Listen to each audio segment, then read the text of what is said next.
नमस्कार, मैं हूं चुहान। दिन भर की खबरों में सबसे पहले डालते नजर आज के मुख्य समाचारों पर। आरोपियों की गिरफ्तारी की मांग, शव का अंतिम संस्कार करने से किया इनकार, जंक्शन पुलिस थाना में किया विरोध प्रदर्शन। मसीतावाली हाट चौराहे पर हुई किसानों की आक्रोश सभा, बकाया बीमा क्लेम की मांग, किसानों ने किया प्रदर्शन। राजकीय जिला चिकित्सालय के बाहर लगाया धरना, पुलिस के खिलाफ की नारेबाजी। अब खबरें विस्तार से। पत्नी सहित ससुराल पक्ष के अन्य लोगों की ओर से प्रताड़ित किए जाने से परेशान होकर कीटनाशक दवा गटक जाने से युवक के शव का अंतिम संस्कार करने से परिजनों ने सोमवार को मना कर दिया। उन्होंने आत्महत्या दुष्प्रेरण के संबंध में जंक्शन पुलिस थाना में दर्ज मुकदमे में आरोपियों की गिरफ्तारी न होने से शव का अंतिम संस्कार करने से भी इनकार कर दिया। परिजनों ने समाज के नागरिकों के साथ जंक्शन पुलिस थाना में पहुंचकर विरोध प्रदर्शन किया। पुलिस की ओर से आरोपियों को थाना में पूछताछ करने व थाना प्रभारी की ओर से शीघ्र उचित कार्रवाई का आश्वासन देने पर आक्रोशित परिजन व समाज के नागरिक शांत हुए। इसके बाद शव का अंतिम संस्कार हो सका। मृतक रविंद्र कुमार उर्फ रवि पुत्र दीनदयाल के परिजन पुरुषोत्तम निवासी सुरेशिया ने बताया कि 31 अगस्त 2021 को रविंद्र कुमार की शादी दर्शना सोनी उर्फ दिव्या के साथ हुई थी। दर्शना ने रविंद्र को यह कहकर शादी की थी कि वह तलाकशुदा है और तुम भी कवारे हो, इसलिए मेरे साथ शादी कर लो। रविंद्र ने उसकी बातों पर विश्वास कर शादी की। जब रविंद्र को पता चला कि दर्शना तलाकशुदा नहीं है, तो रविंद्र ने एक मुकदमा दर्शना व उसके परिवार के खिलाफ दर्ज करवाया। दर्शना व उसके परिवार के लोग रविंद्र को तंग परेशान करते थे और रुपयों की भी नाजायज मांग करते थे और रविंद्र के पास जो सोना पैसा था वो भी इन लोगों ने जब्त कर लिया। 15 अगस्त की रात दर्शना को रुपए नहीं देने पर रविंद्र के साथ लड़ाई झगड़ा किया गया। इससे परेशान रविंद्र ने 16 अगस्त की सुबह कीटनाशक दवा का सेवन कर लिया।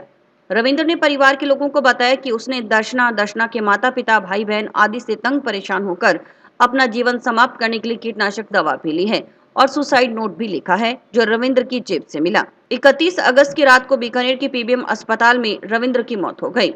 पुरुषोत्तम सहित अन्य परिजनों व समाज के नागरिकों ने पुलिस से मांग की कि आरोपियों को जल्द गिरफ्तार किया जाए। यहाँ पे मामला दर्ज करवाया था।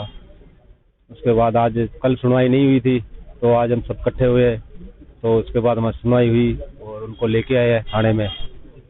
उसके बाद बयान हुए सबके। बयान होने के बाद भाई इन्होंने एक बार हमारे को दी है तसल्ली की ना गिरफ्तारी एक ही होगी, भाई एक ही करेंगे फिलहाल, क्योंकि उसमें जो सुसाइड नोट किया है उन्होंने लिखा है, वो कहते हम उसका भाई उसकी जांच करेंगे। जांच करने के बाद हम बाकियों का उनको पाबंद कर देंगे, उसके बाद उनको गिरफ्तार करेंगे। उधर थाना प्रभारी सतपाल बिश्नोई ने बताया कि प्रकरण दर्ज कर आरोपों के संबंध में अनुसंधान किया जा रहा है। अनुसंधान के दौरान जो तथ्य सामने आएंगे उसके अनुसार आगे की कार्रवाई की जाएगी। परिवादी श्री दीनदयाल सिंह जी, जो कि वार्ड संख्या 52 सुरेशिया के रहने वाले हैं, जिन्होंने कल थाने पे एक रिपोर्ट पेश की और बताया कि उनका पुत्र रविंद्र उर्फ रवि, जिसने करीब 3 साल पहले किसी शादी की थी और शादी के बाद में पति पत्नी में और उसके ससुराल पक्ष में अक्सर लड़ाई झगड़ा होता रहता था और इसके लड़ाई झगड़े से परेशान होकर उनके पुत्र ने 15 अगस्त के दिन में कोई जहरीला पदार्थ पी लिया था और टाउन हॉस्पिटल में एडमिट हुआ था और उसके बाद में उसको उपचार के लिए बीकानेर रेफर कर दिया गया था, जिसके इलाज के दौरान 31 अगस्त के दिन डेथ हो गई थी। और कल जिस पर प्रकरण दर्ज किया गया है और प्रकरण के दर्ज करने के पश्चात पीबीएम हॉस्पिटल में डॉक्टरों का बोर्ड गठन करवाकर पोस्टमार्टम करवाया गया और बॉडी परिजनों को सुपुर्द की गई है। और इन्होंने जो प्रकरण दर्ज कराया है उसमें उसके मृतक रविंद्र की पत्नी और उसके ससुराल पक्ष पर परेशान करने का आरोप लगाया है। खबर हनुमानगढ़ के टीबी से है, जहां क्षेत्र के मसीतावाली हाट चौराहे पर अतिवृष्टि से प्रभावित दर्जन भर गांव के किसानों ने आक्रोश सभा की। सभा के बाद आक्रोशित किसानों ने मसीतावाली हाट चौराहे पर करीब आधा घंटे से अधिक समय तक सड़क जाम की, जिससे चारों ओर रास्ते पर वाहनों की लंबी कतारें लग गई। मौके पर पहुंची एसडीएम स्वाति गुप्ता व हनुमानगढ़ एसडीएम दिव्या चौधरी ने किसानों से वार्ता की, लेकिन 2-3 दौर की हुई वार्ता में मांगों पर कोई सहमति नहीं बन पाई, जिसके बाद कामरेड जगजीत सिंह जग्गी ने फिर से 9 सितंबर को मसीतावाली हाट चौराहे पर आंदोलन की चेतावनी दी। इस दौरान टिब्बी थानाधिकारी जगदीश पांडर व तलवाड़ा झील थानाधिकारी रजनदीप कौर के नेतृत्व में पुलिस जाब्ता तैनात रहा। गौरतलब रहे कि टिब्बी व हनुमानगढ़ इलाके के दर्जन भर गाँव में पिछले माह की 1 अगस्त को अतिवृष्टि से नरमा, कपास, मूंगफली, मूंग, ग्वार आदि फसलें जलमग्न हो गई और घरों में भी पानी घुस गया। किसान फसल खराबे की स्पेशल गिरदावरी करवाकर मुआवजा देने और पानी निकासी की समुचित व्यवस्था की मांग कर रहे हैं, जिसको लेकर पिछले 1 हफ्ते से मसीता वाली हेड चौराहे पर किसानों का बेमियादी धरना चल रहा है। पिछले 27 अगस्त से टिब्बी तहसील के दर्जन भर गाँवों में जो किसानों के खेतों में पानी भर गया, घरों में पानी भर गया और उन तमाम इन समस्या के समाधान की मांग को लेकर के पिछले 27 अगस्त के से मसीता वाली हेड चौराहे पर हमारे किसान साथी धरने पर बैठे हैं। और धरना इस बात के लिए है कि प्रशासन और सरकार हमारे पानी निकासी की स्थायी व्यवस्था करे, इसका स्थायी समाधान करे। ऐसी व्यवस्था के अंदर वो हमारे साथी यहाँ बैठ करके प्रशासन और सरकार से आग्रह कर रहे थे और आज पूरे इस इलाके के किसान मजदूर बड़ी संख्या में यहाँ आए हैं और ये कहने के लिए कि हमारी समस्या का तत्काल समाधान करें। लेकिन प्रशासन के साथ जो हमारे 3 दौर की जो वार्ता हुई आज, वो 3 दौर की वार्ता विफल रही। प्रशासन ने ये बात तो मानी कि हम आपकी विशेष गिरदावरी कराएंगे, लेकिन और जो अन्य मांगे थी उन पर हमारी सहमति नहीं बन पाई है। इसलिए ये हमारा धरना अनिश्चित काल के लिए जारी रहेगा। नोहर, भादरा, रावसर, पटवार मंडलों के लंबे समय से बकाया फसल बीमा क्लेम का भुगतान न होने से आक्रोशित तीनों तहसील क्षेत्रों के किसानों ने सोमवार को अखिल भारतीय किसान सभा के बैनर तले जिला मुख्यालय पर जंक्शन में स्थित संयुक्त निदेशक कृषि विस्तार कार्यालय में प्रदर्शन किया। किसानों ने चेताया कि यदि जल्द ही बकाया क्लेम का भुगतान नहीं हुआ तो कार्यालय के सामने बेमियादी पड़ाव डाला जाएगा। अखिल भारतीय किसान सभा के जिला महासचिव मंगे चौधरी ने कहा कि पिछले 2-3 साल से प्राइवेट बैंकों की दादागिरी के चलते किसानों की पॉलिसियां रिजेक्ट की जा रही हैं। रावसर में खरीफ 2023 में एक साथ सैकड़ों किसानों की पॉलिसियां रिजेक्ट कर दी गई। रिजेक्ट करने के बाद किसानों को कहा गया कि उनकी कोई जिम्मेवारी नहीं है। इस संबंध में 2 बार रावसर एसडीएम से वार्ता की गई, लेकिन कोई हल नहीं निकला तो संयुक्त निदेशक कृषि विस्तार कार्यालय में प्रदर्शन करना पड़ा। अधिकारियों ने आश्वस्त किया, लेकिन किसानों का इस व्यवस्था पर पूरी तरह से विश्वास उठ चुका है। पिछले 3-4 साल में करीब 15,000 के आसपास पॉलिसियां प्राइवेट बैंकों की ओर से रिजेक्ट की जा चुकी हैं। 2022 रबी में 60 पटवार मंडलों पर ऑब्जेक्शन लगा दिया गया। 70 दिन तक किसान लड़ा। आखिर में लड़ाई लड़ने के बाद नोहर में चक्काजाम रखने के बाद 20 दिनों में क्लेम डालने का आश्वासन मिला, लेकिन अभी भी 6 पटवार मंडलों में क्लेम नहीं डला। अभी खेतों में क्रॉप कटिंग का कार्य होना है। पूरे प्रदेश में हनुमानगढ़ ऐसा पहला जिला है जहां का जिला कलेक्टर क्रॉप कटिंग सैटेलाइट के माध्यम से करवाना चाहते हैं। यह पूरे इलाके के किसानों के साथ बहुत बड़ा धोखा है। सैटेलाइट के जरिए अच्छी फसलों को देखा जाएगा और उन्हीं खेतों में जाकर क्रॉप कटिंग की जाएगी। उन्होंने मांग की कि रैंडम के आधार पर किसानों के खेतों की क्रॉप कटिंग की जाए। जितना भी आज तक का बकाया क्लेम है उसका भुगतान किया जाए। कृषि कार्यालय के ऊपर किसानों का प्रदर्शन था। वो प्रदर्शन इस बात को लेकर के था कि लंबे समय से नोर और भादरा और रावसर के पटवार मंडलों का जो क्लेम बकाया है और पिछले 2-3 साल से प्राइवेट बैंकों की दादागिरी के तहत किसानों की पॉलिसियां रिजेक्ट की जा रही है। रावसर में एक साथ खरीफ 2023 के अंदर सैकड़ों किसानों की जो पॉलिसी है वो पूरी रिजेक्ट कर दी। रिजेक्ट करने के बाद किसानों को कहा कि हमारी कोई जिम्मेवारी नहीं है। उस मांग को लेकर के हमने 2 बार वहाँ एसडीएम के वहाँ वार्ता की। आज जिला कृषि अधिकारी के गेट के आगे आकर के बैठे। जिला कृषि अधिकारी किसानों के बीच बैठ करके बातचीत की। अब खरीफ 2023 के 163 का ये बैठ करके कह रहे हैं कि हमने स्टेट को भेज दिया। वो दिल्ली 2 पटवार मंडल तोड़ रहे हैं। मैंने तो पहली बार ऐसा कोई अधिकारी देखा है कि जो दिल्ली 2 पटवार मंडलों का ऑब्जेक्शन तोड़ रहा है। तो मुझे लग रहा है कि ये भी एक बड़ी लड़ाई लड़ने की जरूरत है। इन मांगों को लेकर के आज कार्यक्रम रखा है। हालांकि डिस्ट्रिक्ट हेडक्वार्टर से हमारे गाँव काफी दूर पड़ जाते हैं। 150 किलोमीटर की दूरी से लोग चल करके आज यहाँ आए। ये मानेंगे तो ठीक नहीं। आने वाले समय में जिला कृषि कार्यालय के ऊपर परमानेंट किसान तंबू लगा करके पड़ाव डाल करके बैठे। 2 नाबालिग बहनों को बहला फुसलाकर ले जाने के संबंध में दर्ज मुकदमे में आरोपियों की गिरफ्तारी की मांग को लेकर बहुजन समाज पार्टी भीम आर्मी अंबेडकर नवयुवक संघ के कार्यकर्ताओं ने सोमवार को जिला अस्पताल के सामने धरना लगा दिया। धरने पर बैठे कार्यकर्ताओं ने पुलिस प्रशासन के खिलाफ नारेबाजी की और चेताया कि यदि पुलिस शीघ्र आरोपियों का पता लगाकर उनकी गिरफ्तारी नहीं करती तो बहुजन संगठन के कार्यकर्ता कलेक्ट्रेट के घेराव सहित अन्य आंदोलनात्मक कदम उठाने को मजबूर होंगे।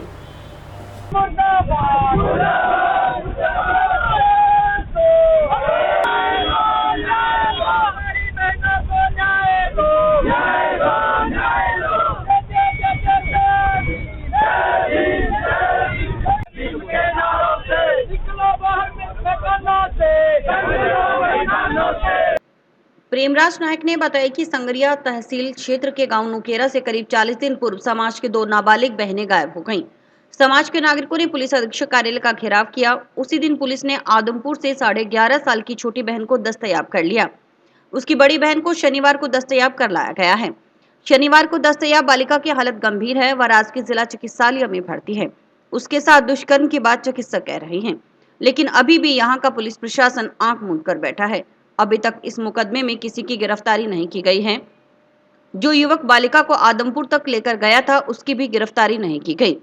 उन्होंने चेतावनी दी कि जब तक इस प्रकरण में संलिप्त आरोपियों को गिरफ्तार नहीं किया जाता, तब तक धरना प्रदर्शन जारी रहेगा। एक लड़की को कल जो लेकर के आए हैं, उसकी बड़ी गंभीर हालात है, यहाँ राजकीय चिकित्सालय में भर्ती है। उसके प्राइवेट पार्ट्स तक उस डॉक्टरों ने ये बोल दिया कि इतने डैमेज हो चुके हैं कि इस लड़के के साथ पता नहीं कितने लोगों ने बार बार इसका रेप किया है। तो अभी भी यहाँ का जो प्रशासन है वो आंख मूंद कर बैठा है, कोई गिरफ्तारी नहीं किया, लीपापोती कर रहा है। गांव के कुछ राजनीतिक रसूख रखने वाले जो लोग हैं वो इसमें मिले हुए हैं। जो बच्ची को वहां से लेकर के गया था, जिसने वहां आदमपुर तक पहुंचाया था, उसे भी पुलिस गिरफ्तार नहीं कर रही। ये कोई पहली घटना नहीं है। आज से 10 दिन पहले सूरतगढ़ में भी ऐसी घटना घटी है, हिमाचल में, गुजरात में, पूरे हिंदुस्तान के अंदर बहन बेटियां कहीं भी सुरक्षित नहीं है। ये भारतीय जनता पार्टी के झूठे नारे हैं, बेटी बचाओ और बेटी पढ़ाओ। बेटी कहाँ पढ़ाएंगे और कहाँ बचाएंगे। आज हनुमानगढ़ जिले की संगरिया तहसील के गांव नुकरेरा में एक 12 साल की नाबालिग बच्ची और एक 14 साल की को दरिंदों के द्वारा नोच के खा दिया जाता है। और यहाँ के हनुमानगढ़ का प्रशासन कड़ी निंदा कि ये जो आंदोलन है ये किसी जाति का, धर्म का, समाज का या किसी पार्टी का, संगठन का नहीं है। ये एक बहन की इज्जत का सवाल है, ये हमारी बहन बेटियों पर हो रहे अत्याचार का सवाल है। तो आप सभी जो है इस मामले पर जो अपनी बहन को न्याय दिलाने के लिए हमारा सहयोग करें।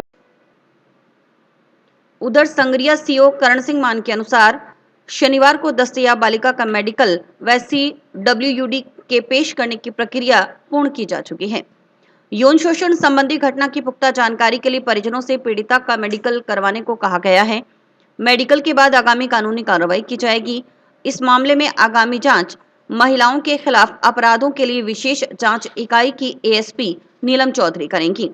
उन्होंने कहा कि सहयोग न किए जाने के आरोप सही नहीं है। पुलिस अपनी तरफ से पूरा प्रयास कर रही है कि दोनों बच्चियों को जल्द न्याय दिलाया जाए। ये नुकेरा गांव की, संगरिया तहसील में नुकेरा गांव आता है, वहाँ की 2 बच्चियां हैं जो घर से चली गई थी। तो उसको तलाश कर रही थी पुलिस, पिछले 19 जुलाई से ही तलाश कर रही थी। इन्होंने मामला दर्ज कराया था संगरिया थाने में, वो मामला दर्ज हो रखा है, उसमें तलाश की जा रही थी। आदमपुर से पहले एक छोटी बहन जो लगभग 11.5 साल, पौने 12 साल की उम्र है उसकी, वो दस्तयाब हुई और इसके 2 दिन बाद शनिवार को दूसरी बहन भी उसकी दस्तयाब हो गई। उसके बाद जो है इसके संबंध में जो इनके जो मेडिकल होता है, CWC के आगे पेश करने वाला जो प्रोसेस है, वो सब प्रोसेस कंप्लीट कर लिया गया है। अब फैमिली को हम कह रहे हैं कि आप जो इसका मेडिकल करवाएं, जो कोई भी मान लीजिए कि यौन शोषण हुआ या किसी प्रकार की ऐसी घटना हुई हो, उसके संबंध में जो मेडिकल होता है वो कराने के लिए फैमिली को कह रहे हैं।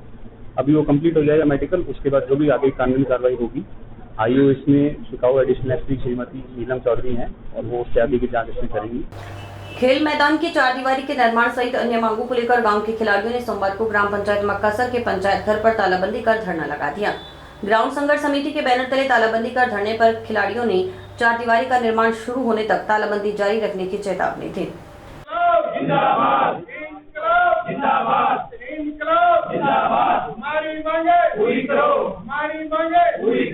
खिलाड़ी मोहित कोदारा ने बताया कि ग्राउंड संघर्ष समिति के सदस्य पिछले 2 साल से गांव में खेल मैदान का निर्माण करने की मांग को लेकर संघर्ष कर रहे हैं, लेकिन इन 2 सालों में आश्वासन के अलावा कुछ नहीं मिला।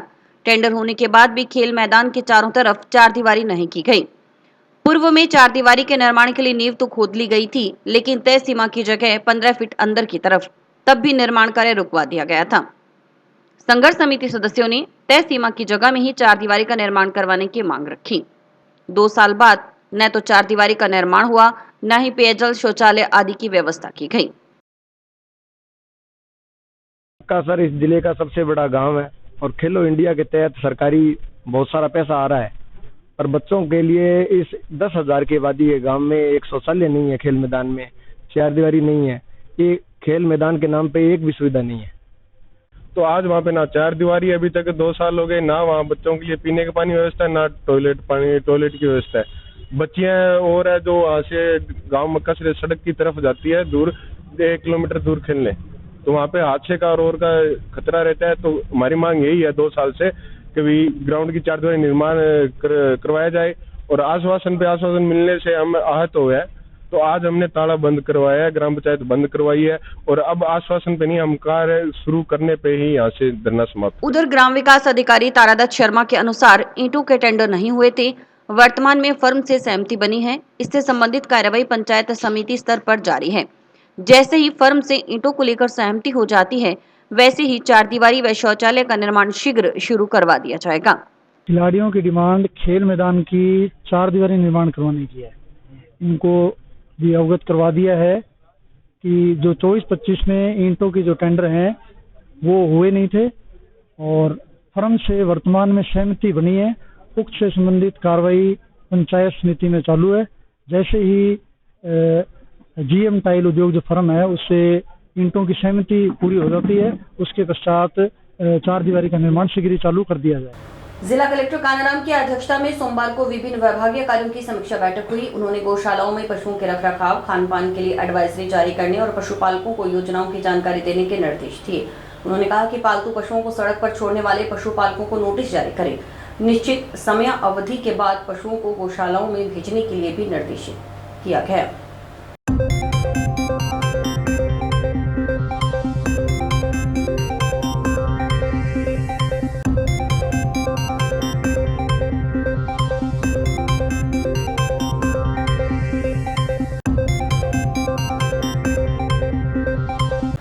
पोषण अभियान के अंतर्गत 7वें पोषण माह की शुरुआत सोमवार को हुई। इसके तहत कलेक्टर कानाराम की ओर से कलेक्ट्रेट परिसर से आंगनबाड़ी कार्यकर्ताओं की रैली को झंडी दिखाकर रवाना किया गया। अंबेडकर चौक तक निकाली गई रैली के जरिए पोषण पर ध्यान देने का संदेश दिया गया। इससे पहले कलेक्टर ने आंगनबाड़ी कार्यकर्ताओं की ओर से कलेक्ट्रेट परिसर में बनाई गई रंगोली का भी अवलोकन किया।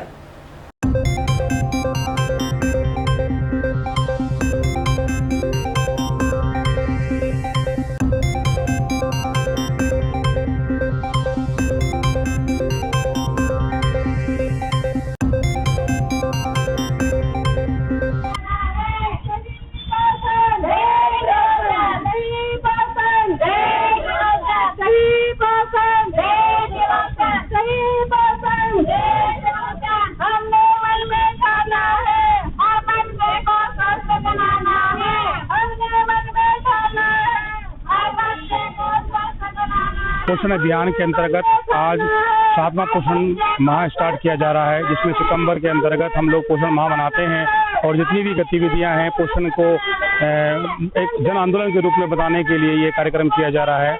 आज यहाँ पर हमने कलेक्ट्रेट सभागार से और अंबेडकर चौक तक रैली निकाल करके ये मैसेज देना चाहा है कि हम लोग अपने पोषण के ऊपर ध्यान रखें। इस बार पोषण में 6 थीम मेन रूप से ली हुई हैं, जिसमें कि एनीमिया को दूर करने के लिए लोगों की ग्रोथ, बच्चों की ग्रोथ मॉनिटरिंग और पोषण भी, पढ़ाई भी, मीडिया के माध्यम से समस्त एक्टिविटी को प्रचार प्रसार करना, जिससे कि पोषण अभियान को एक मूवमेंट का रूप दिया जा सके, जन आंदोलन का रूप दिया जा सके। टीबी के सामुदायिक स्वास्थ्य केंद्र में सोमवार को डायलिसिस मशीन का शुभारंभ किया गया, जिससे पहले दिन 2 किडनी के मरीजों का प्रथम डायलिसिस किया गया। सीएससी प्रभारी अधिकारी डॉक्टर मंगीलाल चिंपा व बीसीएमओ डॉक्टर मुकेश चिंपा ने बताया कि डायलिसिस मशीन के शुरू होने से क्षेत्र के लोगों को बाहर नहीं जाना पड़ेगा। आज सामुदायिक स्वास्थ्य केंद्र टीबी में डायलिसिस मशीन की शुरुआत कर दी गई है और इसमें मेनली चिकित्सा अधिकारी प्रभारी डॉक्टर मंगीलाल जी का बहुत ही सहयोग रहा है और हमारे जिला कलेक्टर महोदय और श्रीमान मुख्य चिकित्सा स्वास्थ्य अधिकारी हनुमानगढ़ सीएमओ सर का इसमें बहुत ही योगदान रहा है।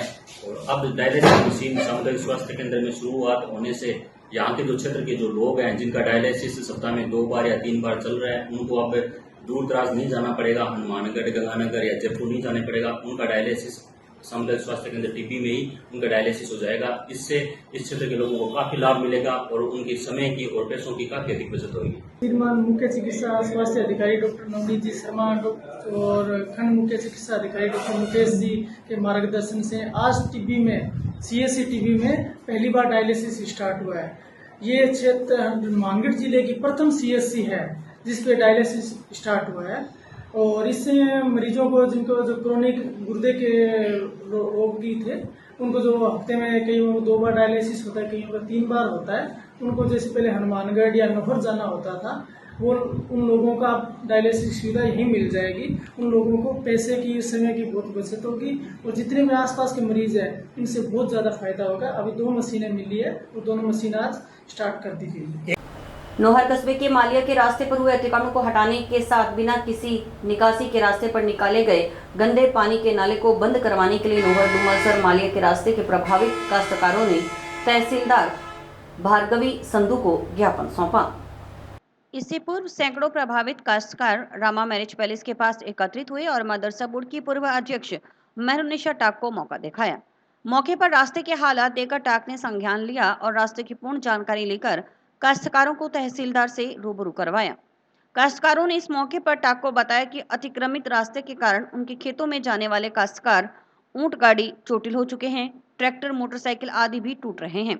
कस्बे के साथ सटे इस रास्ते पर बसें परिवारों का दुर्गंध और मच्छरों से बुरा हाल है और बारिश के कारण वर्ष में 7-8 माह तो इस रास्ते से गुजर ही नहीं पाते। काश्तकारों ने तहसीलदार से इस मार्ग की वास्तविक चौड़ाई को खोलने, गंदे पानी के नाले को तुरंत प्रभाव से बंद कर अनियंत्रण स्थापित करने की मांग रखी। अतिक्रमण को लेकर आज हमें ज्ञापन प्राप्त हुआ है, तो इसकी कल मैं पटवारी से जांच करवाऊंगी और वहां पे अतिक्रमण का चिन्हीकरण होगा और उसके बाद आगे की कार्यवाही की जाएगी। कल हम वहाँ पे पूरी जांच करवाएंगे कि कितना एंक्रोचमेंट है, कितनी रोड की विड्थ है और अभी कितनी प्रेजेंट रह गई है। जो भी लिस्टेड होगा एंक्रोचमेंट में वो नियमानुसार कार्रवाई करके हटाया जाएगा। जंक्शन में सूरतगढ़ रेलवे फाटक के नजदीक जिला कारीगरी के सामने स्थित एक मेडिकल स्टोर में तड़के घुसे एक चोर ने गले में रखे नकदी पर हाथ साफ कर लिया। तभी वहां से गुजरे एक ई रिक्शा चालक ने मेडिकल खुला देखा तो अज्ञात चोर उसे देखकर वहां से भाग गया। सूचना पर पहुंचे मेडिकल स्टोर संचालक ने सार संभाल की तो गले से नकदी गायब थी। इस संबंध में मुकदमा दर्ज करवाने के लिए मेडिकल स्टोर संचालक की ओर से जंक्शन पुलिस थाना में परिवाद पेश किया गया।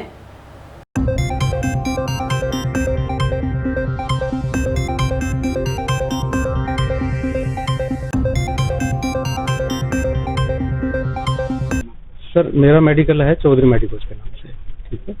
और मेरे कल सुबह यानी कि 1 तारीख को सुबह 4 बजे दुकान के अंदर ताले तोड़े किसी ने और चोरी करके ले गया, ठीक है। चोरी में सिर्फ कैश चोरी हुआ है, ठीक है, और बाकी कोई नुकसान नहीं हुआ। लमसम 40।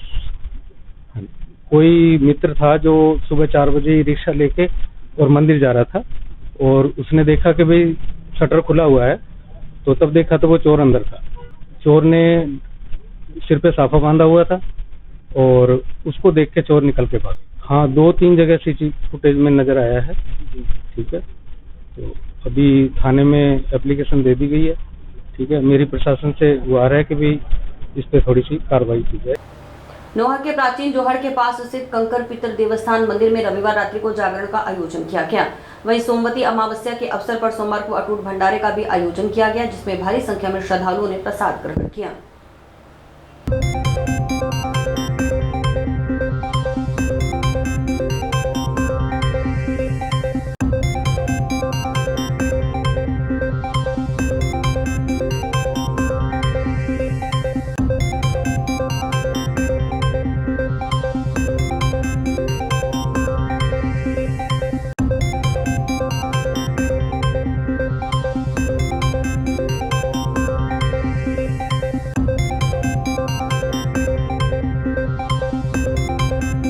हर भादवे की माउस को सती दादी जी का जागरण हर साल लगाया जाता है। सती दादी जी का मंदिर प्राचीन मंदिर है, 327-28 साल लगभग पुराने मंदिर है यहाँ पर। और कल यहाँ पर हमारे यहाँ जागरण का आयोजन किया गया था और आज भंडारे का आयोजन है। भंडारे में सभी लोग शामिल होते हैं। कंकर परिवार द्वारा ये भंडारा सामूहिक लगाया जाता है और सर्व समाज के जितने भी लोग हैं सब भंडारे के लिए यहाँ पर पहुँचते हैं। दादी की उनमें आस्था है। संपा पित्राणी जी, सती दादी जी की आस्था के लेकर के सब लोग दूर दूर से सरसा, अपने हरियाणा के अंदर फतेहाबाद, हिसार, अनूपगढ़, गड़साना, जयपुर, गुड़गांव से लोग यहाँ पर पहुँचते हैं। लेट्स ग्रो डांस कंपटीशन के ऑडिशन रविवार शाम को हुए, जिसमें शहर से पहुंची प्रतिभाओं ने अपना दमखम दिखाया। छोटे छोटे बच्चों ने उत्साह से भाग लिया। डांस कंपटीशन का दूसरा राउंड 15 सितंबर को राजवीर पैलेस में होगा।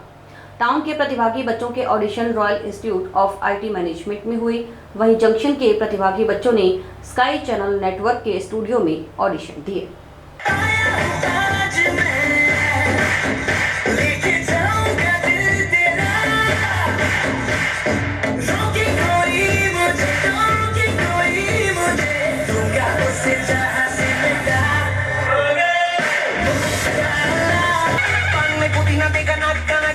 चिकनी चमेली देखी चिकना कमीना देखा चांदनी जिगर होके चीट किया तो सारे तारे बोले गिली गिली अक्खा वो कमाली बेबी है तेरी चाल बैगलेस सूट विच लगदी कमाल वो पीछे चली जाती है वो पीछे चली जाती है दिल पूछना है कोई सवाल वो दसने को वारियां। और इसी के साथ समाचार समाप्त हुए। रोजाना देखते रहिए समाचार। नमस्कार।